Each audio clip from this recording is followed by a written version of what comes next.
हाय commandos, आप सभी का जोरदार स्वागत है guidance and mentorship session by your commander RY sir. और आज का जो टॉपिक है वो है कि हम अपने नोट्स को किस तरीके से बनाएं जिससे कि हम उससे मैक्सिमम आउटपुट निकाल पाएं। क्योंकि आप सभी को पता है कि आपके सिलेक्शन में सबसे ज्यादा इंपॉर्टेंट अगर कोई रोल प्ले करेगा तो वो है आपके क्लास नोट्स। और दूसरा, रिवीजन किस तरीके से किया जाए, क्योंकि जब तक आप रिवीजन नहीं करेंगे ना, और वो भी इफेक्टिवली, तब तक आप चाहे कितना भी पढ़ लीजिएगा, आप एक बहुत अच्छी रैंक तक नहीं पहुंच सकते। मैंने कई बार देखा है कि जो भी स्टूडेंट्स ऑनलाइन पढ़ रहे होते हैं उनको इन दो इंपॉर्टेंट फैक्टर्स के बारे में नहीं पता होता है। आज मैं वो सारे पॉइंट्स आपको बताने जा रहा हूं जो कि मेरे वो स्टूडेंट्स जो बहुत अच्छी रैंक्स तक पहुंचे हैं उन्होंने फॉलो किया है, या जब मैं जेई की तैयारी किया करता था उस समय मैं फॉलो किया करता था। और आप ये विश्वास मान करके चलिए कि अगर आपने उन सभी पॉइंट्स को शिद्दत से फॉलो करना स्टार्ट कर दिया ना, तो धीरे धीरे तुम्हारा परफॉर्मेंस जो है वो बहुत ज्यादा इंप्रूव होने वाला है। चलिए, तो सबसे पहले बात करेंगे कि क्लास नोट्स किस तरीके से बनाए जाए। दोस्तों, जब भी कोई आपका लेक्चर स्टार्ट होता है ना, तो सबसे पहले नोट्स के टॉप कॉर्नर में एक तरफ आप डेट लिखिए और दूसरी तरफ लेक्चर नंबर लिखिए कि वो कौन सा लेक्चर है। जैसे कि सपोज आप काइनेमेटिक्स देखना स्टार्ट किए, तो जब लेक्चर स्टार्ट होगा तो वहां पे मान लीजिए वो काइनेमेटिक्स का 5th लेक्चर है, तो आप राइट कॉर्नर में लेक्चर नंबर लिखिए और लेफ्ट कॉर्नर में आप क्या करिए, डेट लिखिए। ये बहुत जरूरी होता है। इससे क्या होता है कि मान लीजिए कभी फ्यूचर में आप 3 या 4 महीने बाद आप उस लेक्चर नोट्स को रिवाइज कर रहे हैं और उस समय आपको अगर कोई डाउट आया, तो अगर आपने लेक्चर नंबर लिखा हुआ है तो आप वहां जाकर के रिकॉर्डिंग को तुरंत एक्सेस कर सकते हैं। ये बहुत इंपॉर्टेंट है। दूसरा, मैंने देखा है कि ऑनलाइन के दौरान जब क्लासेस चल रही होती हैं तो कई सारे ऐसे स्टूडेंट्स होते हैं, उनको लगता है कि क्लास के दौरान मैं सिर्फ सुनूंगा और समझने की कोशिश करूंगा, लेकिन मैं अभी नहीं लिखूंगा, और मैं क्लास के एंड होने के बाद में अलग से रिकॉर्डिंग को देख करके या फिर पीडीएफ को देख करके लिख लूंगा। ये आप बहुत बड़ा ब्लंडर कर रहे हैं। अगर आप इस प्रोसेस को फॉलो कर रहे हैं तो सच में बता रहा हूं कि दोस्तों, आपका परफॉर्मेंस जो है ना वो इंप्रूव हो ही नहीं सकता। क्योंकि अगर आपको ऐसा लगता है कि नोट्स बनाने की जरूरत नहीं है, बाद में बना लूंगा और मैं अभी सुन लेता हूं, तो उस केस में क्या होगा ना, आप अपना 100% फोकस नहीं कर पाएंगे। अगर आप सुन रहे होंगे तो क्या होगा कि 4 से 5 मिनट बाद एकदम से आप डेविएट हो जाएंगे, है ना। आपको एकदम से याद आएगा कि यार, इस बार तो आरसीबी आईपीएल जीत गई, यार घर में क्या खाने में बना हुआ है, यार स्कूल में मैंने उसको मैसेज किया था उसका रिप्लाई नहीं आया। मतलब डिस्ट्रैक्ट होने के बहुत ज्यादा चांसेस है। आप हर 10 से 15 मिनट बाद इधर उधर किसी और दुनिया में खो जाओगे। लेकिन जब आप नोट्स साथ ही साथ बना रहे हो, मतलब सुन रहे हो लिख रहे हो, सुन रहे हो लिख रहे हो, इससे क्या होगा, डिस्ट्रैक्ट होने के चांसेस बहुत कम होंगे। हाँ, मैं मानता हूं कि कई बार ऐसा होता है कि टीचर ने स्लाइड चेंज कर दी और हम सारे कॉन्सेप्ट नहीं लिख पाए, लेकिन अगर आप बहुत फोकस होकर के सुन रहे होगे ना, तो 75% चीजें आप बहुत अच्छे से लिख पाएंगे। और हमेशा एक चीज का ध्यान रखना, आप भी पहले सुना करो कि टीचर ने क्या बोला है, ठीक है। सुनने के बाद फिर लिखा करो। मैं कई बार देखता हूं कि स्टूडेंट्स या तो सिर्फ लिखते ही रहते हैं, सुनने पे फोकस ही नहीं होता। नहीं, आप सुने और ब्रेन में उस चीज को रिकॉल करें और फिर लिखें। इस तरीके से करने से क्या होगा कि आपकी बॉडी की पूरी एनर्जी जो है वो उस लेक्चर में डिवोट हो रही होगी, उससे डिस्ट्रैक्शन के चांसेस बहुत कम होंगे। और दूसरा कि आपके पैरेलली नोट्स भी बनते जाएंगे, और साथ ही साथ में क्या होगा पता है, कि आपको चीजें लंबे समय तक याद रहेंगी। अब नोट्स में क्या क्या होना चाहिए ये बहुत इंपॉर्टेंट है कि सर नोट्स में क्या क्या लिखूं। देखो, नोट्स में आपकी सारी जितनी भी चीजें वहां पे बताई जा रही है ना, उन सब की डेफिनेशंस होनी चाहिए। क्या होनी चाहिए, डेफिनेशंस होनी चाहिए, ठीक है। जितने भी डेरिवेशंस बताए जा रहे हैं वो सारे डेरिवेशन आपको अपने नोट्स में लिखने होते हैं, ठीक है। ये इंपॉर्टेंट है क्योंकि आगे चल करके आपको बोर्ड एग्जाम्स देने हैं, वहां पे ये डेफिनेशंस डेरिवेशंस बहुत काम आती है। अब आप बोर्ड एग्जाम के लिए अलग से नोट्स थोड़ी ना बनाओगे यार, है ना। अगर हम जेई की तैयारी कर रहे हैं तो हमारी जेई की तैयारी और बोर्ड की तैयारी ये पैरेलल चल रही होती है। तो हमें जो भी डेफिनेशंस क्लास में लिखवाई जा रही है साथ ही साथ लिखते जाएंगे, डेरिवेशन जो कराए जा रहे हैं पैरेलली हम लोग करते रहेंगे। और अब बात आती है सर क्वेश्चंस लिखने या नहीं लिखने, ये बहुत बड़ा इंपॉर्टेंट मुद्दा है। देखो सुनो, अगर क्लास में टीचर खुद उस क्वेश्चन को लिख रहा है तो जरूर लिखो। कुछ क्वेश्चंस ऐसे होते हैं, क्योंकि हमें नंबर ऑफ क्वेश्चन ज्यादा कराने होते हैं, ऑनलाइन में प्रैक्टिस ज्यादा करनी पड़ती है क्योंकि वहां पर हम इंटरेक्ट बहुत ज्यादा नहीं कर पाते हैं। तो कुछ क्वेश्चंस जो होते हैं वो टीचर्स आपके टाइप्ड फॉर्मेट में लेकर के आते हैं, जैसे कि पीवाईक्यूज वगैरह टाइप्ड फॉर्मेट में होते हैं। और एडवांस के पॉइंट ऑफ व्यू से देखें तो एडवांस में बहुत सारे क्वेश्चंस आपने देखा होगा कॉम्प्रिहेंशन बेस्ड क्वेश्चंस होते हैं, बोलो एग्री करते हो? तो वो जो टाइप्ड क्वेश्चंस होते हैं ना, उनको नोट नहीं करना होता है, मैं आपको ये बताना चाह रहा हूं। क्योंकि अगर उन टाइप्ड क्वेश्चन को आप नोट करने लग गए ना, तो आपकी एनर्जी क्वेश्चन सॉल्विंग की बजाय क्वेश्चंस को छापने में चली जाएगी, और इस तरीके से आप अपने जीवन का बहुत कीमती समय वेस्ट कर रहे होंगे। हमें अपनी एनर्जी जो है वो किन चीजों में लगानी है? कॉन्सेप्ट्स को सीखने में लगानी है, फॉर्मूलों को याद करने में लगानी है, और ज्यादा से ज्यादा क्वेश्चन प्रैक्टिस पर हमें ध्यान देना है। ये सबसे ज्यादा इंपॉर्टेंट होता है हमारे लिए। लेकिन हम क्या करते रहते हैं? मोस्ट ऑफ द टाइम हम टाइप्ड क्वेश्चंस को लिखते रहते हैं। आपको क्या करना होता है ना, जो टाइप्ड क्वेश्चंस है ना, सुन लो ध्यान से, उन टाइप्ड क्वेश्चन में क्वेश्चन नंबर लिखो, ठीक है, कि वो क्वेश्चन नंबर क्या है, ठीक। और साथ ही साथ उस क्वेश्चन में जो डेटा गिवन है, जैसे मान लीजिए कोई ऐसा क्वेश्चन दिया है जिसमें मास दिया है, आपको लेंथ दी गई है, वेलोसिटी दी गई है सपोज, तो वो डेटा लिखिए और उस क्वेश्चन को सॉल्व करिए। याद रखिएगा, पहले खुद से अटेम्प्ट करिए, फिर टीचर का सॉल्यूशन देखिए। ये दोनों प्रोसेस पैरेलल होनी चाहिए। कई बार क्या करते हैं स्टूडेंट, खुद से ट्राई नहीं करते, ट्राई करिए, ठीक है। और मैंने ये भी देखा है कि कई बार स्टूडेंट जब खुद से ट्राई करते हैं तो पैरेलल बगल में कोई वो दूसरी कॉपी रखते हैं और उसमें ट्राई कर रहे होते हैं। भाई साहब, ये बहुत बड़ी गलती करते हैं, क्योंकि उनको लगता है यार अगर गलत हो गया तो मुझे काटना पड़ जाएगा, और अगर मैंने काट दिया तो मेरे नोट्स सुंदर नहीं दिखेंगे। नोट्स का सुंदर दिखना इंपॉर्टेंट नहीं है। ये नोट्स के आपको कोई असाइनमेंट के मार्क्स नहीं मिलेंगे, ये नोट्स आपके खुद के हैं, आपकी राइटिंग कैसी भी हो। हमारे नोट्स सुंदर नहीं होने चाहिए। हमारे नोट्स जो हैं उसमें हर वो चीज जो क्लास के दौरान बताई गई है वो लिखी होनी चाहिए, ठीक है। तो पॉइंट इज दैट कि जो डेटा गिवन है वो लिखिए, आपने जो सॉल्व किया वो भी लिखिए। अगर आपने कहीं पे कोई मिस्टेक करी है तो आप उसको ऐसे गोला कर दीजिए, और बगल में जब टीचर उसको सॉल्व करता है तो वो सॉल्यूशन भी लिखिए। इससे पता है क्या होगा? जब कल आप रिवाइज करने जाओगे ना, तो आपको पता होगा कि आपने कहां पे मिस्टेक्स की थी। और जब आपको पता होगा कि आपने ये मिस्टेक की है, तो उसका फायदा पता है कहां पे मिलेगा? उसका फायदा आपको सिली एरर्स को मिनिमाइज करने में मिलेगा। जैसे कई बार हम कहते हैं ना कि सर क्लासेस जब हम टेस्ट देते हैं तो उस दौरान हमसे बहुत सारे सिली एरर्स होते हैं। तो भाई वो सिली एरर्स क्यों हो रहे हैं? क्योंकि आप अपनी गलतियों से नहीं सीख रहे। तो हमसे जो भी मिस्टेक्स हो रही है वो हमेशा हमें ऐसे मार्क करके रखनी चाहिए, सॉल्यूशंस लिखिए। तो टाइप्ड क्वेश्चंस को मत लिखिए। हां, अगर कोई एक ऐसा टाइप्ड क्वेश्चन है कि टीचर ने कहा बहुत ही इंपॉर्टेंट है, ऐसा क्वेश्चन अगले साल आ सकता है, तो अगर टीचर बार बार किसी एक पर्टिकुलर क्वेश्चन पे एम्फेसाइज कर रहा है, या फिर वो क्वेश्चन जो है उससे हमें एक बहुत ही इंपॉर्टेंट कुछ नया सीखने को मिला, तो इन दैट सिचुएशन आप लिख सकते हैं। समझ में आया? और जो क्लास में क्वेश्चन लिखे जाए वो तो आपको लिखने ही लिखने हैं, ठीक है भाई। तो ये पैरेलल प्रोसेस आपको फॉलो करनी है भाई। कोई भी लेक्चर के बाद नोट्स ना बनाए, कोशिश करें लेक्चर के दौरान ही अपने नोट्स को बनाने की। मैं ये नहीं कह रहा कि आपके 100% नोट्स बन जाएंगे, थोड़ी बहुत कमी कहीं भी रह जाएगी, उसको हम बाद में कवर कर सकते हैं। और एक और काम करना है, जैसे कोई भी लेक्चर खत्म होता है, उस लेक्चर के खत्म होने के बाद आपको अपने नोटबुक में कम से कम एक पेज ब्लैंक छोड़ देना है। अब आप सोच रहे होंगे सर इससे तो बर्बादी होगी। नहीं नहीं, एक्चुअली में क्या होता है कि जब हम उस चैप्टर में आगे बढ़ते हैं तो कई सारे कॉन्सेप्ट्स हमें धीरे धीरे और भी समझ में आने लगते हैं, या जब हम क्वेश्चन प्रैक्टिस करते हैं या किसी रेफरेंस बुक को पढ़ रहे होते हैं तो वहां से कोई कॉन्सेप्ट या कोई ट्रिक हमें पता चलती है।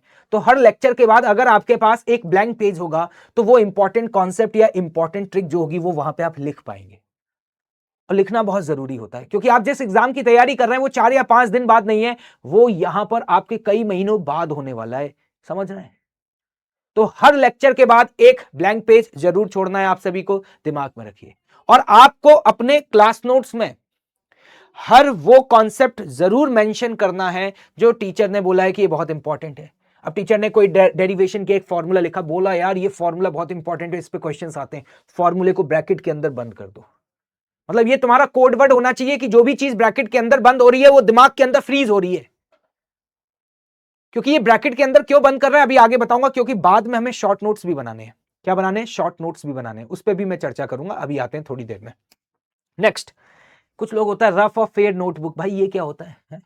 सर मैं पहले अभी रफ में लिखूंगा नोट, बाद में मैं लेक्चर की पीडीएफ से फेयर नोट्स बनाऊंगा। भाई जेई की तैयारी कर रहे हो, मजाक मत बनाओ, इतना समय नहीं होता। यहाँ पे हमें मल्टीपल अलग अलग प्रोफाइल के क्वेश्चंस की प्रैक्टिस करनी होती है। ये रफ और फेयर नोटबुक इन सब चक्करों में नहीं पढ़ना यार, please I am requesting to everyone. एक ही नोटबुक होगी, चाहे आप उसे रफ बोलो चाहे आप उसे फेयर बोलो, ठीक है।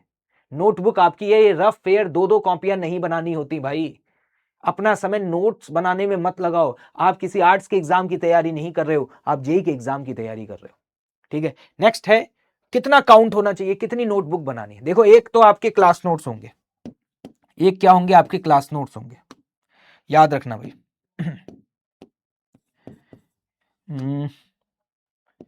यस, एक होगा आपके क्लास नोट्स, ठीक है।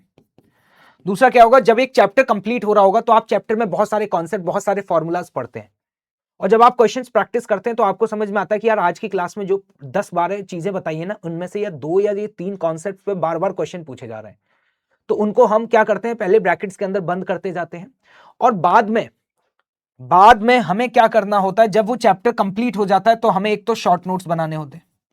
ये शॉर्ट नोट्स तुम्हें अभी काम नहीं आएंगे बहुत ज्यादा, लेकिन बाद में रिवीजन के दौरान दोस्तों ये शॉर्ट नोट्स जो है ना वो तुम्हारी बहुत ज्यादा हेल्प कर रहे होंगे, ठीक है। लेकिन शॉर्ट नोट्स चैप्टर के साथ में नहीं बनाने, जब वो चैप्टर कंप्लीट हो जाता है उसके बाद बनाने। शॉर्ट नोट्स आपके खुद के होने चाहिए, याद रखना, क्योंकि आपको खुद पता है कि आपके नोटबुक में क्या क्या इंपॉर्टेंट है। शॉर्ट नोट्स में क्या सर क्वेश्चन होने चाहिए, नहीं।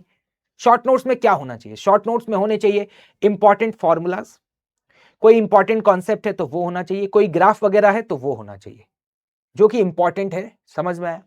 इसके अलावा दोस्तों होमवर्क के लिए कितनी नोटबुक होनी चाहिए, तो मैं कहूंगा कि होमवर्क के लिए आपके पास 2 नोटबुक होनी चाहिए।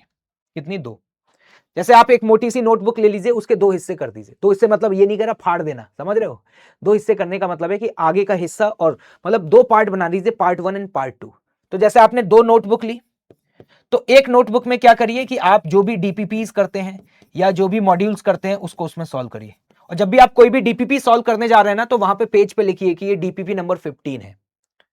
इससे क्या होगा कि कल अगर जब आपको रिवीजन करना होगा और मान लीजिए डीपीपी नंबर 15 में आप क्वेश्चन नंबर 5 में अटक गए, तो आपको पता होना चाहिए कि लास्ट टाइम आपने ये कहां पे अटेम्प्ट करी थी। हम लोग क्या है कि ऐसे ही रफली करते रहते हैं दोस्तों, इससे बहुत दिक्कत होती है। बाद में रिवीजन कैसे करोगे, बाद में क्या करोगे। मान लो डीपीपी नंबर 15 के क्वेश्चन नंबर 5 में अगर आपको डाउट आ गया, तो वो क्वेश्चन नंबर 5 का सॉल्यूशन आप कहां से ढूंढोगे, कहां पे सर्च करोगे। तो इसलिए सॉल्यूशंस मेंटेन करना बहुत जरूरी है। रफ फेयर इंपॉर्टेंट नहीं है, लेकिन आपको पता होना चाहिए कि भाई डीपीपी नंबर 15 मैंने कहां पे सॉल्व करी थी। तो कॉपी का आधे हिस्से में इधर हम डीपीपी सॉल्व करते हैं और आधे हिस्से में हम क्या करते हैं, मॉड्यूल को सॉल्व करते हैं। मतलब आप अपना होमवर्क मेंटेन करिए। और जो दूसरी नोटबुक है, उस नोटबुक में आप जो भी एडिशनल मटेरियल सॉल्व कर रहे हैं या कोई रेफरेंस बुक सॉल्व कर रहे हैं या पीवाईक्यूज वगैरह कर रहे हैं, तो आप उसके लिए उस वाली बुक को रेफर करिए, ठीक है जी। तो भाई 2 होमवर्क की नोटबुक आप रख सकते हैं, एक क्लास नोट्स रखिए, शॉर्ट नोट्स बनाइए, ठीक है। ये है पूरा प्रोसेस। इस तरीके से अगर आप करेंगे तो भाई मेरा मानना है कि आप अपना मैक्सिमम आउटपुट निकाल पाएंगे, क्योंकि एट द एंड आपका रिजल्ट मैटर करेगा। अच्छा एक चीज और बता दूं, कुछ बच्चों को हाईलाइट्स करने का शौक होता है ना, मतलब अपने नोट्स को एकदम बिल्कुल कलरफुल बना देते हैं। ऐसा लगता है कि भाई साहब सतरंगी एकदम होता है ना, कि रेनबो बना दिया। कई बार तो ऐसा लगता है देख करके कि ऐसा ब्रश निकाल करके यूं भैया पेंट चल रहा है? कहीं पे लाल, हरा, पीला, नीला, मेरा भाई ब्यूटीफुल है। क्या भाई क्या कर रहे हो, नहीं नहीं। हाइलाइटर अगर आप यूज करते हो तो उसका सही तरीके से यूज करो।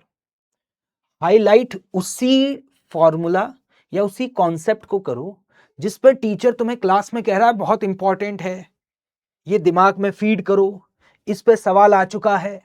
या फिर जब तुम क्वेश्चन प्रैक्टिस कर रहे थे तो तुमने देखा कि यार ये फॉर्मूला बार बार यूज हो रहा है। जब जब तुम क्वेश्चन सॉल्व कर रहे हो, तुमने 10 में से 4 सवाल एक ही फॉर्मूले पे देखे, तो वहां पे चीजों को हाईलाइट करो। ये नहीं है कि भाई साहब पूरी नोटबुक ही कलरफुल कर रखी है, पता चले कि भैया चलो भैया कलर करेंगे, ओहो यहाँ पे लाल कर दिया, फिर उसके नीचे यहाँ पे हरा कर दिया। ओ भाई ये सब नहीं करना है, नहीं नहीं प्लीज, ठीक है। इससे क्या होगा कि अदरवाइज दिखने में वो भले तुम्हें अच्छे लग रहे हो, लेकिन वो तुम्हारे काम नहीं आ पाएंगे, है ना। और आपको वहां से मैक्सिमम आउटपुट निकालना है। तो आई होप आप सभी को समझ में आ गया होगा क्या करना है। एक बार मैं क्विक रिवाइज करा देता हूं दोस्तों। जब भी कोई लेक्चर स्टार्ट होगा, डेट और लेक्चर नंबर जरूर मेंशन करिएगा। नोट्स क्लास के साथ ही साथ जरूर बनाइए। जितनी भी डेफिनेशंस हैं, जितनी भी डेरिवेशन है, साथ ही साथ लिखने की कोशिश करिए। मैं ये नहीं कह रहा हूं कि आप सारी चीजें लिख पाएंगे, लेकिन कोशिश करेंगे तो मेरा मानना यह है कि एटलीस्ट 60 to 70% नोट्स जो है वो क्लास के दौरान बन जाएंगे और आपका टाइम सेव होगा।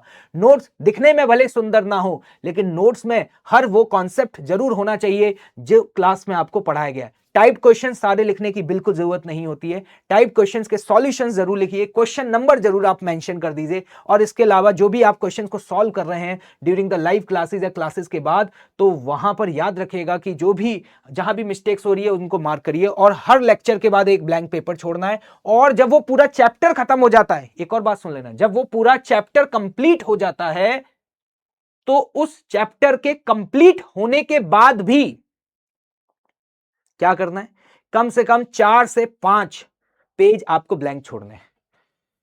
पीछे वाली जनता सोच रही है ले बर्बादी करवा रहे हैं सर, एक और पॉइंट ऐड कर दीजिएगा, ब्लैंक पेजेस कम से कम 4 से 5। क्यों, ये मैं क्यों बोल रहा हूं, क्योंकि दोस्तों आप जब भी कोई चैप्टर कंप्लीट हो जाएगा उसके बाद आप अपने बोर्ड एग्जाम्स के लिए कोई ना कोई रेफरेंस बुक को फॉलो करोगे, एनसीईआरटी वगैरह पढ़ोगे। तो जब आप एनसीईआरटी पढ़ोगे, मान लीजिए एनसीईआरटी में आपको कोई एक पर्टिकुलर लाइन बड़ी फेवरेट लगी, आपको लगा यार ये बहुत इंपॉर्टेंट है, तो लिखोगे कहां, उसके लिए आप अलग से नोटबुक बनाओगे नहीं। इसीलिए आपसे कह रहा हूं कि जब कोई भी चैप्टर बाइंड अप होता है तो प्लीज मेक मतलब लेफ्ट कर दीजिए कितने, 4 से 5 पेजेस। ये आपको धीरे धीरे समझ में आना स्टार्ट होगा। तो ये तो कहानी थी कि पूरे कि how to make the class notes. अगला आते हैं रिवीजन। भैया बिना रिवीजन के कुछ नहीं होता। जीवन में तुम कितनी भी मेहनत कर लेना, अगर तुम रिवाइज नहीं कर रहे हो तो आप कुछ सीख ही नहीं सकते। क्योंकि जब हम रिवीजन करते हैं ना तो धीरे धीरे धीरे हमारे कॉन्सेप्ट और ज्यादा क्लियर होते हैं, और साथ ही साथ हमें चीजें और ज्यादा बेहतर तरीके से समझ में आना स्टार्ट होती हैं। लेकिन रिवीजन करना कैसे होता है, सबसे पहले तो हमें अपने क्लास नोट्स को कैसे रिवाइज करना है घर जाकर के।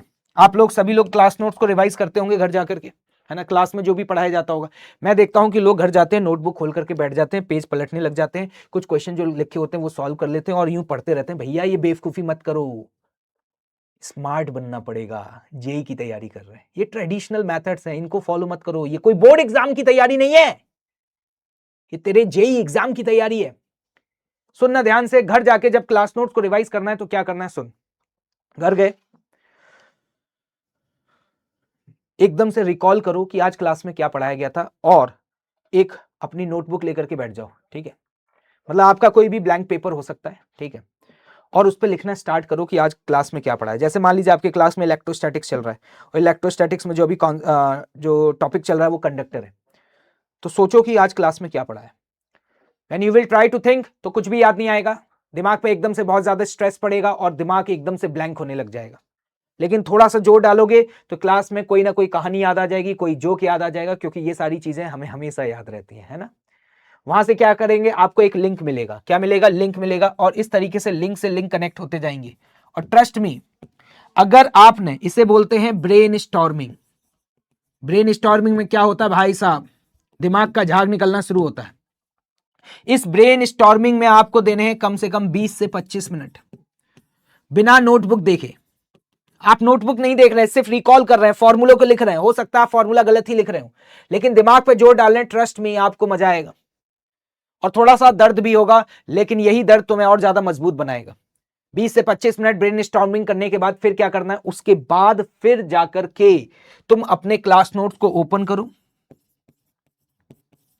ठीक है, और ये देखो जो भी चीजें तुमने रिकॉल करी हैं, इसको बोलते हैं रिकॉल करना, ठीक है। जो भी चीजें तुमने रिकॉल कर करके लिखी है, क्या वो सही है या नहीं है। हो सकता है उसमें कहीं पे कोई गड़बड़ हो, कोई फॉर्मूले में स्क्वायर की जगह आपने क्यूब कर दिया हो, तो इसका मतलब है ये वो चीजें जो तुम भूल गए थे, उसको हाईलाइट कर दो, वहां पे मेंशन कर लो कि यहां स्क्वायर होगा, ठीक है। इसके अलावा ऐसी भी बहुत सारी चीजें हो सकती हैं जो आप रिकॉल नहीं कर पाओगे। मान लो आपने दिमाग पे बहुत जोर डाला और क्लास में जो पढ़ाया गया था उसमें से 20 से 25 मिनट में आप सिर्फ 60% चीजें ही रिकॉल कर पाए, मतलब 40% चीजें मेरे लाडले तुम्हें याद ही नहीं आ रही हैं। तो क्या है, इसका मतलब है वो 40% वो चीजें हैं जो मेरा दिमाग अभी तक एब्जॉर्ब नहीं कर पाया है, मतलब जिनके भूलने की संभावना बहुत ज्यादा है। तो इसका मतलब है उस पर एम्फेसाइज करो, दोबारा से पढ़ो, अंडरलाइन करो, बोल बोल करके पढ़ो। इस तरीके से पढ़ा करो जैसे कि तुम्हारे सामने कोई तुम्हारा छोटा भाई बहन बैठा हुआ है और तुम उसे समझा रहे हो। इस तरीके से पढ़ने से क्या होता है कि तुम्हारे कॉन्सेप्ट और ज्यादा क्लियर होने लग जाते हैं, क्योंकि आप उसी चीज को समझा सकते हो जो तुम्हें खुद आती हो। और अगर तुम नहीं समझा पा रहे हो तो इसका मतलब यह है कि तुम्हें खुद नहीं आती है, तो तुम्हें और एफर्ट्स करने पड़ेंगे। तो इस तरीके से अगर तुम अपने क्लास नोट्स को रिवाइज करोगे ना, तो वाकई में तुम्हें मजा आएगा।